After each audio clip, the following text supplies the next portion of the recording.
आज की ऑडियो में जो टॉपिक हम डिस्कस करेंगे वो है डेलिब्रेट अट्रैक्शन। जब भी आपको ये जानना हो कि आप एक पॉजिटिव वाइब्रेशन भेज रहे हैं या फिर एक नेगेटिव वाइब्रेशन, तब आपको मिल रहे रिजल्ट्स को आपने देखना है। उससे आपको साफ पता चल जाएगा कि आपकी वाइब्रेशंस हैं कैसी। अब हम जानेंगे कि लॉ ऑफ अट्रैक्शन को डेलिब्रेटली इस्तेमाल कैसे करना है।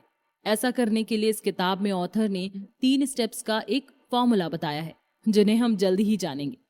अगर आप अभी भी इस बारे में श्योर नहीं हैं कि आपको लॉ ऑफ अट्रैक्शन का इस्तेमाल डेलिब्रेटली अपनी लाइफ के किस एरिया में करना चाहिए, तब आपको अपनी जिंदगी का वो एरिया चुनना है जिससे आप सबसे ज्यादा नाखुश हैं।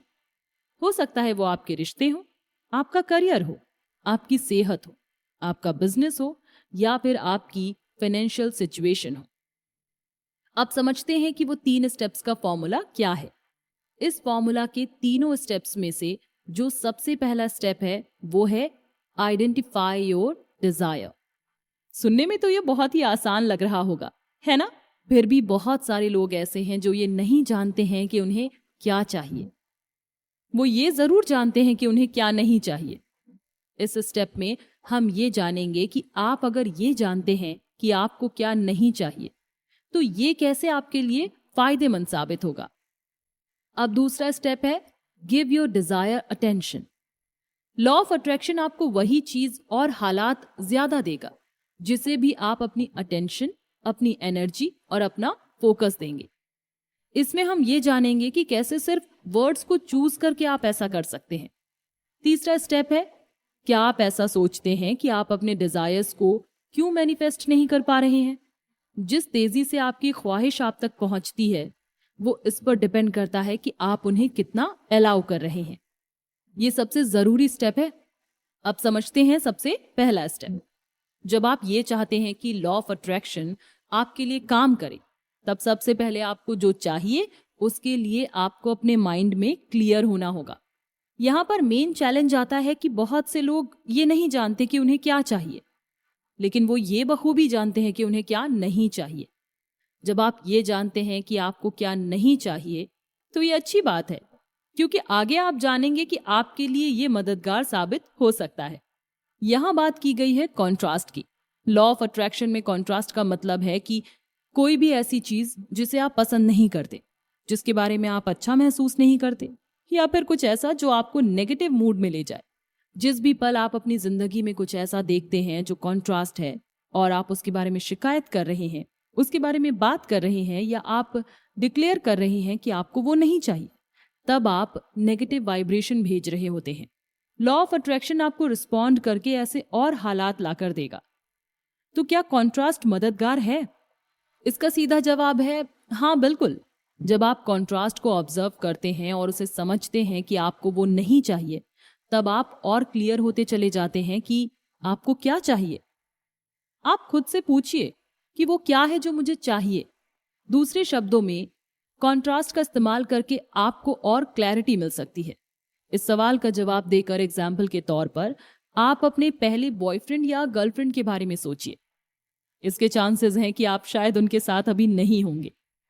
आपकी उस रिलेशनशिप्स में ऐसी कई सारी बातें होंगी जो आप पसंद नहीं करते होंगे। ये लिस्ट आपके कॉन्ट्रास्ट की है। इस लिस्ट से आपको क्लियर होगा कि आपको अपने पार्टनर में क्या चाहिए। कॉन्ट्रास्ट को ऑब्जर्व करना जरूरी है, क्योंकि इससे आप और क्लियर हो जाते हैं कि आपको क्या चाहिए। सोचिए आप गाड़ी में अपने दोस्त के साथ जा रहे हैं। आपके दोस्त ने एक ऐसा गाना चला दिया है जो आपको बिल्कुल भी पसंद नहीं है। अब आप कहते हैं कि ये मेरी गाड़ी है और मैं ये गाना 1 सेकंड और नहीं सुन सकता, और आप अपना फेवरेट गाना लगाते हैं जिससे अब आपको खुशी महसूस हो रही है। इस तरह कॉन्ट्रास्ट पर ध्यान देकर आपको और क्लैरिटी मिल जाएगी। अगर आप उस पर ध्यान देना चाहते हैं कि आपको क्या चाहिए, तब उसका एक तरीका है, और वो ये है कि आप कॉन्ट्रास्ट को डेलिब्रेटली ऑब्जर्व करें। सिर्फ आप ही ये डिस्क्राइब कर सकते हैं कि ब्रीफली कितना लंबा होना चाहिए। सोचिए कि जिस चीज की खुशबू आपको अच्छी नहीं लग रही, उसे आप कितनी देर तक सूंघेंगे। जो गाना आपको अच्छा नहीं लग रहा है, उसे आप कितनी देर तक और सुन सकेंगे। या जिसका स्वाद आपको अच्छा नहीं लग रहा है, उसे आप कितनी देर तक खा सकते हैं। इसमें आप कॉन्ट्रास्ट को ब्रीफली ऑब्जर्व कर रहे हैं और जल्द ही आपको क्लैरिटी होती जाएगी। जितने कम समय आप अपनी अटेंशन, अपनी एनर्जी और अपना फोकस कॉन्ट्रास्ट की ओर कम लाएंगे, उतना ही बेहतर होगा। ऑथर ने बताया है कि सेल्फिश होने में कोई बुराई नहीं है। जब आप ये जान लेते हैं कि सेल्फिश होने का मतलब है खुद का ख्याल रखना। यहां ऑथर ने 2 केस स्टडीज बताई हैं। जेनिस 34 साल की है। वो बहुत ज्यादा परेशान रहती है क्योंकि हमेशा गलत तरीके का लड़का ही उसमें इंटरेस्ट शो करता है। वो शिकायत करती है कि उसकी ओर हमेशा ऐसे आदमी आते हैं जो सेंसिटिव नहीं है या फिर उसे प्रायोरिटी नहीं देते हैं। अब जेनिस ने लॉ ऑफ अट्रैक्शन को इस्तेमाल किया। जेनिस ने पिछले रिलेशनशिप से कॉन्ट्रास्ट की एक लिस्ट बनाई और उसके सामने वो लिखा जो उसे चाहिए था। जितनी ज्यादा आप कॉन्ट्रास्ट आइटम्स लिखेंगे, उतना ही ज्यादा आपको क्लैरिटी होती जाएगी कि आपको क्या चाहिए।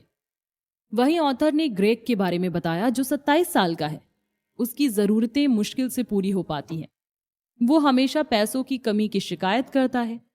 वो एक सेल्फ एम्प्लॉयड कंसल्टेंट है और बिजनेस एडवाइजर है। उसे क्लाइंट्स लाने में बहुत मुश्किल हो रही है। उसने लॉ ऑफ अट्रैक्शन को इस्तेमाल करने का सोचा। जेनिस की ही तरह ग्रेग ने एक तरफ कॉन्ट्रास्ट आइटम्स की लिस्ट बनाई जिससे उसे क्लैरिटी मिलती गई, और उसके सामने उसने वो लिखा जो उसे पसंद था और चाहिए था। अब ऑडियो खत्म होने से पहले जान लेते हैं कि हमने क्या समझा। कॉन्ट्रास्ट का मतलब है वो चीज जिसे आप पसंद नहीं करते हैं।